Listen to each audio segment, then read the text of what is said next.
ಮಗಳು ಗಂಡನ ಮನೆಯಲ್ಲಿ ನೆಮ್ಮದಿಯಾಗಿ ಬಾಳಲಿ ಅಂತ ಎದೆ ಉಬ್ಬಿಸಿಕೊಂಡು ಎಲ್ಲವನ್ನ ಕೊಟ್ರು ಹೆತ್ತರು. ಕೇಳಿದಷ್ಟು ಕೊಟ್ರು.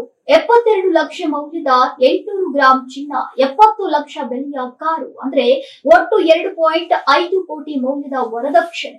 ಆದ್ರೆ ಅಳಿಯನಾದವನು ಮಾತ್ರ ಆ ಮಗಳ ಪ್ರಾಣ ಉಳಿಸೋಕೆ ವಿಫಲನಾಗಿದ್ದ. ಮಗಳು ಸಂತೋಷ ಪಡುವ ಬದಲಿಗೆ ಪ್ರತಿದಿನವೂ ಹಿಂಸೆ ಅನುಭವಿಸ್ತಾ ಇದ್ಲು.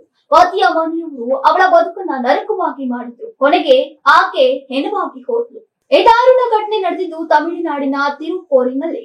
27 ವರ್ಷದ ಯುವತಿ ರಿಧನ್ಯ ಏಪ್ರಿಲ್ನಲ್ಲಿ ಕವಿನ್ ಕುಮಾರ್ ಅವರೊಂದಿಗೆ ಅದ್ದೂರಿಯಾಗಿ ಮದುವೆಯಾಗಿದ್ರು. ಅಪ್ಪ ತನ್ನ ಮಗಳು ಚೆನ್ನಾಗಿರ್ಲಿ ಅಂತ 72 ಲಕ್ಷ ಮೌಲ್ಯದ 800 ಗ್ರಾಂ ಚಿನ್ನವನ್ನ, 70 ಲಕ್ಷ ಮೌಲ್ಯದ ಕಾರನ್ನ ವರದಕ್ಷಿಣೆಯಾಗಿ ನೀಡಿದ್ರು. ಮದುವೆ ನಂತರ ಆ ಮಗಳು ಎಷ್ಟೊಂದು ಕನಸು, ಎಷ್ಟೊಂದು ಆಸೆಗಳನ್ನ ಹೊತ್ತೊಯ್ದಿದ್ಲೋ ಗೊತ್ತಿಲ್ಲ ಗಂಡನ ಮನೆಗೆ. ಆದ್ರೆ ಆ ಅತ್ತೆ ಮನೆಯಲ್ಲಿ ಮುದ್ದಾದ ಸೊಸೆಗೆ ಆಗಿದ್ದು ಕೇವಲ ಕಿರುಕುಳ, ಅವಮಾನ ಮತ್ತೆ ನಿರಂತರ ಹಿಂಸೆ ಅಷ್ಟೇ. ತಂದೆ ಇಷ್ಟೆಲ್ಲ ಹಣ ಖರ್ಚು ಮಾಡಿ ಮಗಳ ಮದುವೆ ಮಾಡಿ ಕೊಟ್ರು. ಕೆಲವೇ ದಿನಗಳಲ್ಲಿ ಮಗಳ ಸತ್ತ ದೇಹ ನೋಡೋ ಹಾಗಾಗಿತ್ತು ಆ ಹೆತ್ತಪ್ಪಂಗೆ. ಹೇಗೆ ಒಂದು ದಿನ ಭಾನುವಾರ ರಿಧನ್ಯ ದೇವಸ್ಥಾನಕ್ಕೆ ಹೋಗ್ತೀನಿ ಅಂತ ಮನೆಯಿಂದ ಹೊರಟ್ಲು. ಆದ್ರೆ ಅವಳ ದಾರಿ ದೇವಾಲಯಕ್ಕಲ್ಲ, ಸಾವಿನ ದಾರಿಗಿತ್ತು.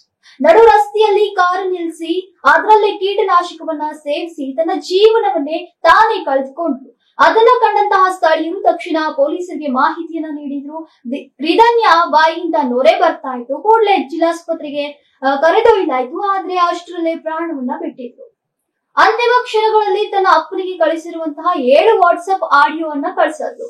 ಅದ್ರೊಂದರಲ್ಲಿ ಇರುವಂತಹ ಪದ, ಕ್ಷಮಿಸ್ಬಿಡಿ ಅಪ್ಪ, ಈ ಬದುಕು ನನಗೆ ಹೆಚ್ಚು ಆಗ್ತಾ ಇಲ್ಲ. ನನ್ನ ಅತ್ತೆ ನನ್ನನ್ನ ಮತ್ತೊಬ್ಬರಿಗೆ ಮದುವೆ ಮಾಡಿಕೊಡೋಕೆ ಯೋಚಿಸ್ತಿದ್ದಾರೆ. ಎಂತ ಹಿಂಸೆ ತಾಳೋ ಶಕ್ತಿ ನನಗಿಲ್ಲ ಅಂತ ಆತ್ಮಹತ್ಯೆ ಮಾಡಿಕೊಂಡಿದ್ದಾರೆ. 2.5 ಕೋಟಿ ಮೌಲ್ಯದ ವರದಕ್ಷಿಣೆ ಕೊಟ್ಟರು. ಅವಳ ಬಾಡಿಗೆ ಮೌಲ್ಯ ಸಿಗ್ಲಿಲ್ಲ.